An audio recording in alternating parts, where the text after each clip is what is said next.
ለመሆኑ በየቀኑ የምንጠጣቸው ሰው ሰራሽና የታሸጉ መጠጦች ለአንድ ሳምንት ያክል አቁመን በምትኩ በየቀኑ ጠዋት አንድ ብርጭቆ ተፈጥሯዊ የገብስ ውሃ ብንጠጣ በሰውነታችን ውስጥ ምን ሊፈጠር እንደሚችል አስባችሁታል? ብዙዎቻችን ገብስን የምናውቀው ለቆሎ፣ ለበሶ ወይንም ለገንፎ ብቻ ሊሆን ይችላል። ነገር ግን ይህ እህል በፈሳሽ መልክ ተዘጋጅቶ በባዶ ሆድ ሲጠጣ በሰውነታችን ውስጥ የሚፈጥረው የጤና አብዮት ለማመን የሚከብድ ነው። ከኩላሊት ጤና ጀምሮ እስከ ደም ስኳር ቁጥጥር፣ ከክብደት መቀነስ እስከ ቆዳ ማማር ድረስ ለውጥ የሚፈጥረው ይህ መጠጥ የተፈጥሮ ተአምር በመባል ይታወቃል። ስለሆነም በዚህ ቪዲዮ በቀን አንድ ብርጭቆ የገብስ ውሃ መጠጣት በሰውነታችን ላይ የሚያመጣቸውን 7 አስገራሚ የጤና ጥቅሞች፣ ምን አይነት ገብስን መምረጥ እንዳለብን እናም በቤት ውስጥ በቀላሉ እንዴት ማዘጋጀት እንደምንችልም በሰፊው እንመለከታለን። ስለሆነም እስከ ቪዲዮ መጨረሻ ድረስ አብራችሁን ቆዩ። አንደኛ፣ የኩላሊትና የሽንት ቧንቧ ጤናን ይጠብቃል። የገብስ ውሃ ቀዳሚውና ታዋቂው ጥቅሙ ከኩላሊት ጤና ጋር የተያያዘ ነው። ገብስ ተፈጥሯዊ የሽንት መፈጠርን የሚያፋጥን በመሆኑ በሰውነታችን ውስጥ የተከማቹ መርዛማ ነገሮችና አላስፈላጊ ቆሻሻዎችን በሽንት መልክ አጥቦ ለማስወጣት ወደር የለውም። በተለይም የሽንት ቧንቧ ኢንፌክሽንና የሽንት ማቃጠል ስሜት ለሚያስቸግራችሁ ሰዎች ፈጣንና ተፈጥሯዊ ማስታገሻ ነው። በተጨማሪም በኩላሊት ውስጥ የካልሽየም መከማቸትን በመከላከል የኩላሊት ጠጠር እንዳይፈጠርም ያደርጋል። የተፈጠረም ጠጠር ካለ ቀስ በቀስ ሟምቶ እንዲወጣ ትልቅ እገዛን ያደርጋል። ሁለተኛ፣ ለስኳር ቁጥጥርና ለልባችን ጤንነት በጣም አስፈላጊ ነው። በሳይንሳዊ ጥናቶች መሰረት ገብስ ቤታ ግሉካን የተሰኘ ከፍተኛ የሚሟሟ የፋይበር አይነት በውስጡ ይዟል። ይህም ፋይበር በምግብ መፍጫ ስርዓታችን ውስጥ እንደ ጄል በመሆን ካርቦሃይድሬት ወደ ደም ውስጥ በፍጥነት እንዳይገባ ያዘገያል። ይህ ማለት ምግብ ከተመገበን በኋላ የደም ስኳር መጠን በድንገት ከፍ እንዳይል ወይንም ስፓይክ እንዳያደርግ ይከለክላል ማለት ነው። ከዚህም በላይ ይህ ተአምረኛ ፋይበር በደም ውስጥ የሚገኘውን መጥፎ ኮሌስትሮል በመምጠጥ ከሰውነት እንዲወጣ ስለሚያደርገው የደም ስር መዘጋትና የልብ ህመም ተጋላጭነትን በከፍተኛ ደረጃ ይቀንሳል። ሶስተኛ፣ የክብደት መቀነስና እንዲሁም ለሆዳችን ጤንነት እጅግ አስፈላጊ ነው። ክብደት ለመቀነስ ወይንም የሆድ ስብን ለማቅለጥ የሚፈልጉ ሰዎች የገብስ ውሃ ምርጥ አጋር ነው። በውስጡ ባለው ከፍተኛ የፋይበር ይዘት ምክንያት የገብስ ውሃን ጠዋት መጠጣት የረሃብ ሆርሞኖችን በመቀነስ ለረጅም ሰዓታት የመጥገብ ስሜት እንዲሰማን ያደርጋል። ይህም ደግሞ አላስፈላጊ ምግቦችን ደጋግመን ከመብላት ይታደገናል። በሌላ በኩል ይህ መጠጥ ለሆድ ዕቃችን ጠቃሚ የሆኑ ባክቴሪያዎችን የሚመግብ በመሆኑ የሆድ መነፋትን፣ ጋዝና ስር የሰደደ የሆድ ድርቀትን በማጥፋት የምግብ መፈጨት ሂደትን ሙሉ በሙሉ ያቀላጥፋል። አራተኛ፣ የቆዳ ማማርና እንዲሁም ወጣትነትን ጠብቆ ለማቆየት ይረዳል። የገብስ ውሃ ለውስጣዊ ጤና ብቻም ሳይሆን ለውጫዊ ውበትም የሚሰጠው ጥቅም ከፍተኛ ነው። ገብስ ሴሌኒየም የተባለ እጅግ ኃይለኛ አንቲኦክሲደንት በውስጡ ይዟል።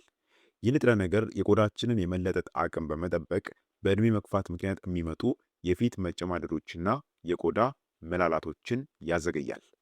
በተጨማሪም የገብስ ውሃ በውስጡ ባሉት ቫይታሚኖች አማካኝነት የቆዳ እብጠትንና ብጉርን የመከላከል ከፍተኛ አቅም አለው። በየቀኑ መጠጣታችሁ ቆዳችሁ ከውስጥ እንዲነጻ፣ እንዲጠራና የተፈጥሮ ነጸብራቅም እንዲኖረው ያደርጋል። አምስተኛ፣ በሽታ የመከላከል አቅምን በከፍተኛ ደረጃ ይገነባል። የገብስ ውሃ በውስጡ ከፍተኛ መጠን ያለው ቫይታሚን ሲ እና አይረን ይዟል። እነዚህ ንጥረ ነገሮች ነጭ የደም ሴሎችን በማጠናከር ሰውነታችንን ከተለያዩ ተላላፊ በሽታዎች፣ ጉንፋንና ቫይረሶች ጋር እንዲዋጋ ትልቅ ኃይልን ይሰጡታል። በተለይ ወቅታዊ የጉንፋን ስሜት በሚኖርበት ጊዜ የገብስ ውሃን ሞቅ አድርጎ መጠጣት የሰውነትን ድካም በማስወገድ ፈጣን ማገገምን ይሰጣል።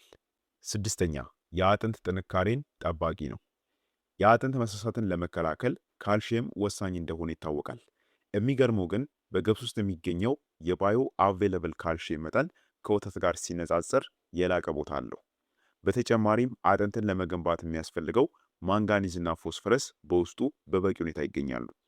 ይህ መጠጥ በተለይ ዕድሜያቸው ለገፋ ሰዎችና የአጥንት መገጣጠሚያ ህመም ላለባቸው ግለሰቦች ፍጹም ተፈጥሯዊ ፈውስ ነው።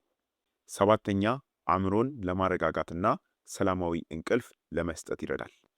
በዘመናችን ለብዙ ሰዎች ፈተና የሆነውን ጭንቀትና የእንቅልፍ እጦትን ለመቅረፍ የገብስ ውሃ ድንቅ መፍትሄ ነው። ገብስ በውስጡ ትራይፕቶፋን የተባለ አሚኖ አሲድ ይዟል። ይህ ንጥረ ነገር አእምሯችን የደስታና የሰላም ሆርሞን የሆነውን ሴራቶኒን እንዲያመርት ያግዘዋል። ማታ ከመተኛታችሁ በፊት ለብ ያለ የገብስ ውሃ መጠጣት የነርቭ ስርዓትን በማረጋጋት ትልቅና ሰላማዊ እንቅልፍን እንድተኙ ይረዳችኋል።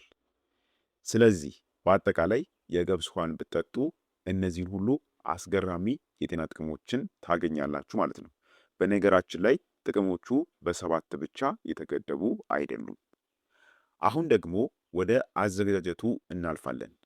ወደ አዘገጃጀቱ ከመሄዳችን በፊት ግን ብዙዎች ወደሚሳሳቱበትና በጣም ወሳኝ ወደ ሆነው ጥያቄ ማለፍ አለብን። ለመድኃኒትነት የምንጠቀመው ምን አይነት ገብስ ነው የሚለውን ማወቅ አለብን። ገበያ ላይ ስንሄድ 2 አይነት ገብስ እናገኛለን።